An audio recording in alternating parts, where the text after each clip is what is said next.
Topic पे हम चर्चा करेंगे उस टॉपिक का नाम है सिंधु घाटी सभ्यता। और हम सब इस बात को जानते हैं कि सिंधु घाटी सभ्यता विश्व की प्राचीनतम सभ्यताओं में से एक थी। और सिंधु घाटी सभ्यता का जो विस्तार है वो भारत, पाकिस्तान और अफगानिस्तान में पाया जाता है। इस बात को भी हम पता है। सबसे ज्यादा स्थल भारत में पाए जाते हैं, उसके बाद कम पाकिस्तान में और सबसे कम अफगानिस्तान में। वहां केवल 2 ही स्थल है जिसका नाम है सोरतगुई और मुंडी का। इस बात को भी ध्यान रखिए।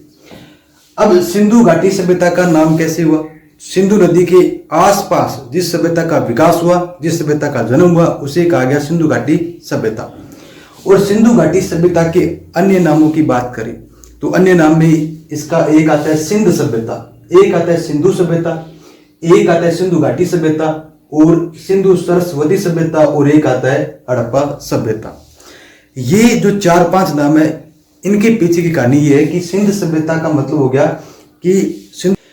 उसके बाद बात की जाए सिंधु सभ्यता की, तो भारतीय पुरातात्विक सर्वेक्षण विभाग के निदेशक रह चुके जॉन मार्शल ने इसका नाम क्या रखा था? सिंधु सभ्यता।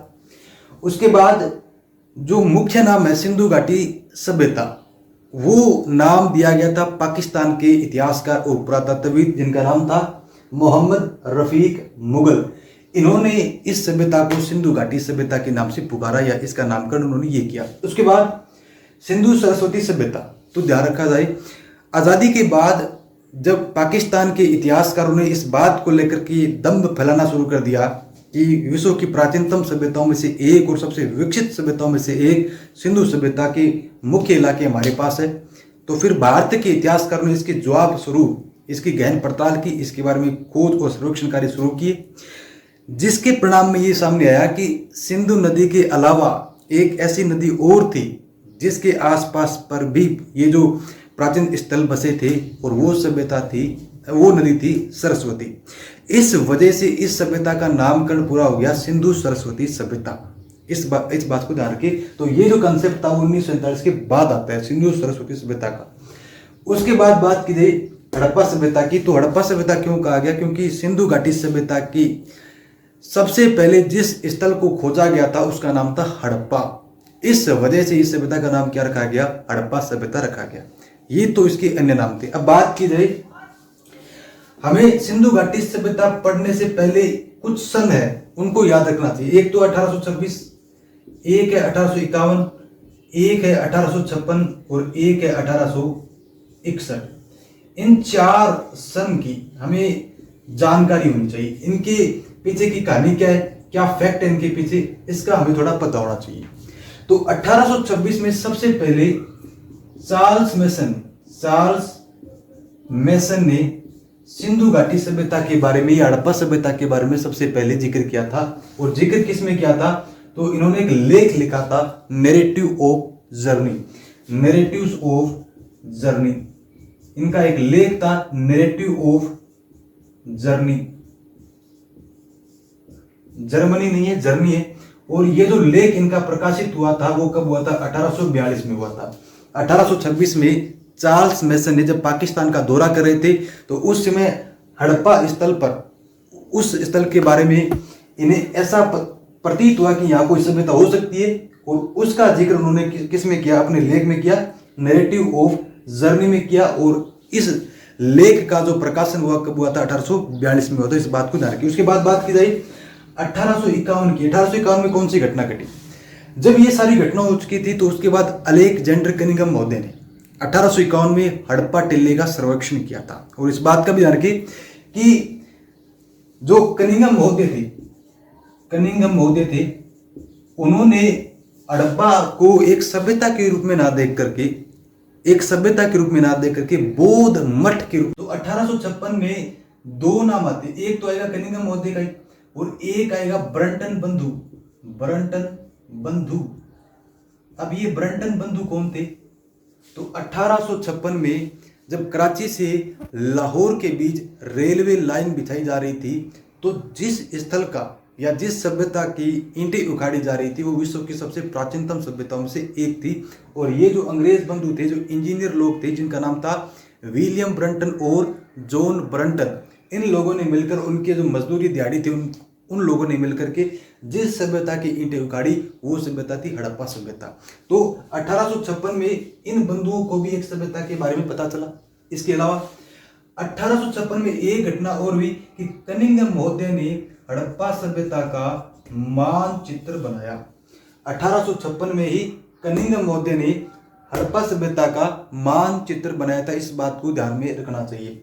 उसके बाद 1861 की बात की जाए तो इन्हीं कनिंघम महोदय की अध्यक्षता में, इन्हीं कनिंघम महोदय के नेतृत्व में एक विभाग की स्थापना हुई जिसे कहा जाता है ASI, archaeological survey department of India, यानी भारतीय पुरातात्विक सर्वेक्षण विभाग की स्थापना कब हुई?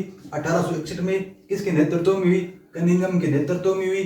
अब जो फैक्ट आपको पता होने चाहिए एग्जाम की दृष्टि से वो ये है कि इस ASI को, यानी कि भारतीय पुरातात्विक सर्वेक्षण विभाग को कब बैन कर दिया गया, कब इसको एक तरीके से निष्कासित कर दिया गया, कब इसको रोक दिया गया ASI को? तो 1865 में। ध्यान रखिएगा 1865 में इसकी विभागीय जो भी क्रियाकलाप थे उनको बंद कर दिया, यानी कि इस विभाग को पूरे के पूरे बंद कर ताला लगा दिया इसके ऊपर। तो 1865 में। और वापस इसको कब शुरू किया गया? 1871 में। इस बात का आपको पता होना चाहिए कि 1865 में इस ASI को बंद कर दिया गया और 1871 में इसको वापस खोल दिया गया, यानी कि शुरू कर दिया, इसके क्रियाकलाप को शुरू कर दिया गया। इस बात का ध्यान होना चाहिए। और इसके अलावा देखा जाए तो ASI के बारे में हमें और जानकारी प्राप्त होनी चाहिए। तो ASI यानी कि archaeological survey department of India, इसका जो हिंदी नाम है वो भारतीय पुरातात्विक सर्वेक्षण विभाग। इसकी स्थापना 1861 में हुई, पता है, अलेक्जेंडर कनिंघम के निर्देशन में हुई थी। उसके बाद ये हमें पता होना चाहिए कि लॉर्ड कर्जन के काल में इस संस्था को स्थायित्व मिला, यानी कि ASI को स्थायी संस्था के रूप में कब स्थापित किया गया? तो लॉर्ड कर्जन के काल में स्थापित किया गया। इस बात को हमें ध्यान रखना चाहिए। उसके बाद बात की जाए कि इसका नोडल मंत्रालय कौन है, यानी कि किस मंत्रालय के तहत ये आता है?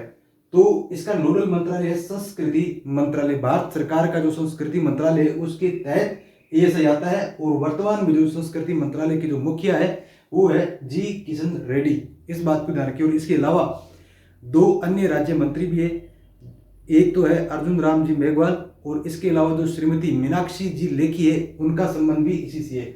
उसके बाद बात की जाए ASI का संगठनात्मक ढांचा किस प्रकार का, यानी कि इसमें कौन क्या है, कितने लोग इसमें है?